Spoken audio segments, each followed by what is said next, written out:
Story time. A lot of you may not know this, but I used to work at a pet grooming salon. I did that for about 2.5 years and it was a lot. I saw about 25 to 30 different dogs a day, and some of the stories that I have, for example, there was this one time when a dog came in. The way we do it is that there's a chart with the dog's name and it's in order, and then you have to pull them out of the cage and put them in the tub. When I pulled this dog out of the cage, you have to be careful because you can never know if a dog's gonna bite you or if it has cage anxiety. But this dog was super kind and sweet. However, when I was pulling him out, I noticed that this dog was super dirty. And usually you can't physically see the dirt on the dog, but I could on this dog. It was a small dog, about yay big. So my thought was like, okay, I just have to shampoo him and like rinse him a little bit more. So when I started rinsing him at first, I started noticing little black specks jumping off of him. We're using a white tub so I can see these clearly. I had just barely sprayed him and I saw that they were fleas. I said, oh, this dog has fleas. So I had to move him over to the flea tub and then rinse the tub out. This keeps the other dogs from getting fleas and just prevents everything. We have a special shampoo for fleas. Okay, listen, this dog was black and white, but the white part of this dog was basically brown. And when I started putting the flea shampoo on him, I have never seen anything so.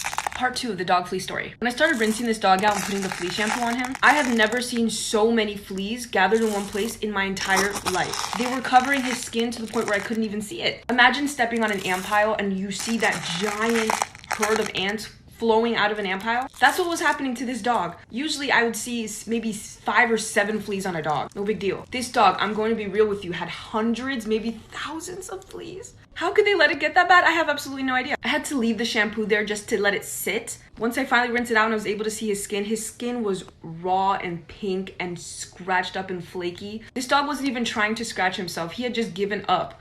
He was so sad. He was really like, this is my life. This is what it feels like to just be alive, to constantly be uncomfortable and in pain. His skin was terrible. I had to brush fleas off of me because they were jumping everywhere. It was like sand on a beach. I literally can't even describe it. Anyway, I got the dog cleaned and we washed him and everything. I have no idea who the owners are. Just please take care of your dogs. By now, most of you know that I used to work at a pet grooming salon and I have a lot of stories. One of these being that a dog actually died at the salon. Now, before I say anything else, please don't go hating on my boss. It was an extremely unfortunate and really sad moment for everyone, and she felt the hurt. No one wanted this to happen. So we do actually have a few regulars at the salon. 2 of them being these fluffy little toy poodles. One white and one brown. The white one was really old. That's the one we're gonna focus on. I was used to seeing this dog by now. I knew how to wash him. Super easy, super simple. I did my thing, put him back in the cage. Easy peasy. Now it's time to get his nails clipped before the owners came back for him. Now this isn't something that I do. Like I said, I only wash and dry.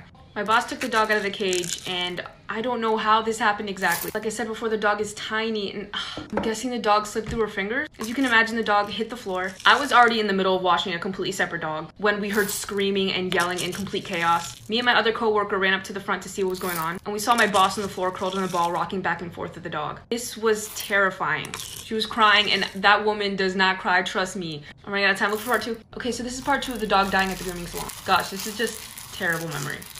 We immediately called. The owner was devastated. My boss was shaking and crying and just, I could tell this was something that she was not going to forgive herself for. My coworker tried to see if she could revive the dog, but to no avail. Me and my coworker went back to work in the back. Owners came and we could hear the crying. My boss tried to explain herself, but it was clear that these owners held no type of grudge. They kept bringing their other dog back to get washed. Like I said, nobody wanted this to happen. And I know some people would have reacted differently. They could have pressed charges. They could have done whatever they wanted, but they didn't react that way. They mourned their dog and they kept returning. I don't think this is a sole reason, but my boss did retire soon after that. It just taught me and the rest of us to be extremely careful when handling somebody else's dog because that's your responsibility. Make sure that they're safe and healthy. Hey, God bless. Why I don't walk in the woods by myself anymore. There's actually several reasons for this, but I'm just gonna tell you one. So when I was younger, I actually had a pretty bad habit of going out into the woods and just walking by myself. I love going on hikes and I just love walking through nature. And that's still true. I just don't go by myself anymore. I don't exactly remember my age. It might have been 10. I don't think I was in middle school yet. But there was these woods behind my house that I really liked to go to. There were like trails in there, places to catch butterflies in your hands. It was like these really climbable trees. Oh my God, it was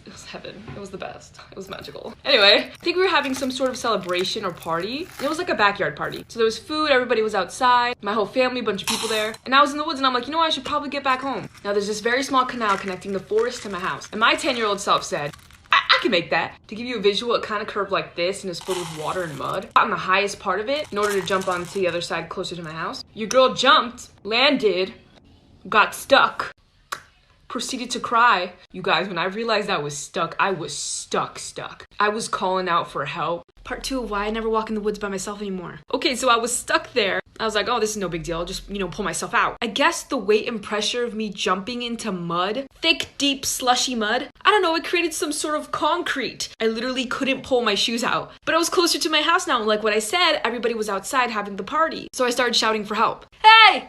Hey!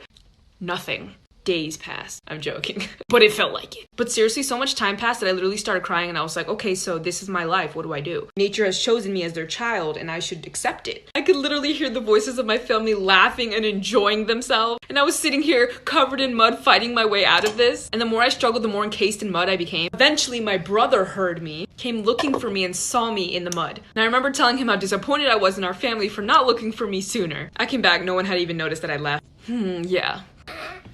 Welcome to my most embarrassing private story ever. No one knows that this happened to me except me. I haven't told anyone, so I'm telling the entire world. Okay, so when I was like 13, my parents used to do this thing where they used to go to a lot of people's houses. Like right before they would move in, they would go there and they would pray for the house. And me and my sister were used to going to these like random houses all the time. So my parents were there praying for the house and everything. And then when that was done, they were talking to the owners, the people about to move in. Me and my sister were chilling out, checking out the house. I soon realized that I needed to go to the bathroom. So I did normal, went and did my business. Now I say again that these people hadn't even moved into the house yet. So of course there was no toilet paper. You guys are thinking, oh Joe, there was no toilet paper. We've all gone through that. Yes, of course. So I looked around me, there was literally nothing else there. Everybody was in the lanai, I was basically by myself. So in an effort to not like use my clothes, I was like, I'm gonna be smart. I'm gonna use my hand. I'll use my hand because then I can wash it and it'll be no big deal. And you know, that could have worked. That could have been fine. But there was just one gigantic problem. Oh God, look, this is part 2 of my most embarrassing private story. Okay, so I used my hand and it was disgusting. But I was like, okay, no big deal. I'm just gonna wash my hand right now. It's no big deal. I went to the sink. Tell me why there was electricity in this house. Tell me why they had air, the keys to this house, but no water. There was no running water.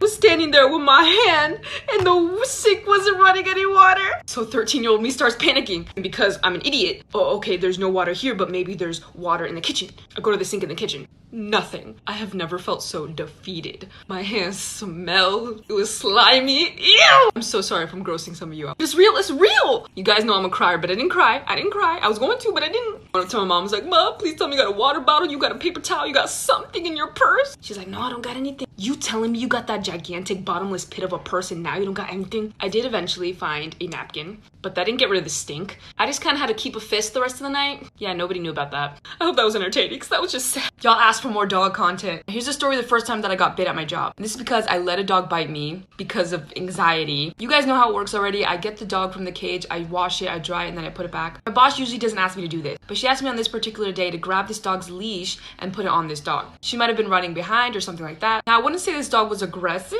Other people would say that. Other people. This dog was completely fine as long as you didn't touch it at all. This is the type of dog where if you touch him in a certain area and you just don't know where that area is, he will lash out at you. So I had a very difficult time picking him up, washing him, drying him. So I figured out some sensitive areas for him was his belly, his head, his tail area. He just didn't like those areas being touched. In order to put a leash on a dog, I kind of have to go around his head area. This type of dog, we go near him, he's like, yeah.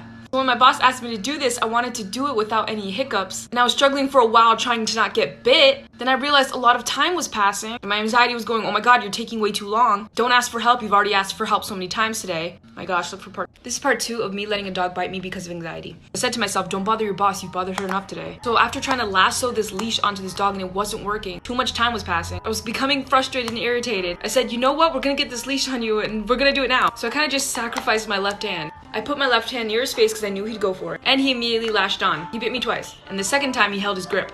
He bit me here, and then he grabbed on here. I kept a straight face and I put the leash over him with my right hand. Once I tightened the collar, I backed away and he let go. I looked down at my hand and there was blood running all the way down my arm. You can't really see it on camera, but you can still kind of see where he bit me. The skin on my thumb had completely come off. So I kind of just stared at my hand, went into the bathroom, washed off, put a band-aid on it, then continued washing the rest of the dogs for the rest of the day. The good news is it was on my left hand and I'm right-handed, so I could use my right hand to do most of the work. I was not angry with the dog at all. It was 100% my decision to do that. He's just a dog acting on instinct. That wasn't my sole reason for leaving, but I did leave my job like a couple months after that. But that's a different story time. Bye. Story time. When I was 16, me and my cousins, for my birthday, we woke up in the morning and we decided to go on a trail. I lived near some ranches, so there was always horses, four-wheelers going by and like making trails in the woods. So we decided to go on one of these trails and we walked as far as we possibly could. We were like, okay, we've seen enough, so we decided to walk back. But on the way back, we ran into a little bit of an obstacle. A snake in our path. Snake that would just not move. You understand, there was no way around this snake. Okay, this is broken. On our path, there was this little creek that we passed that had this tiniest wooden plank as a bridge. This snake decided to rest right on the plank. We had no place to go unless we wanted to get in the water. Our strategy was throw rocks at it, throw anything at it. It would not budge. Plus our aim was really bad. As when I tell you, we spent like a good 10 minutes screaming at this snake. Snake. Cause I decided to get a little closer, maybe spook it away. This thing that we had been screaming at for the past 10 minutes was a stick. You guys, it's a stick! You're kidding me. No.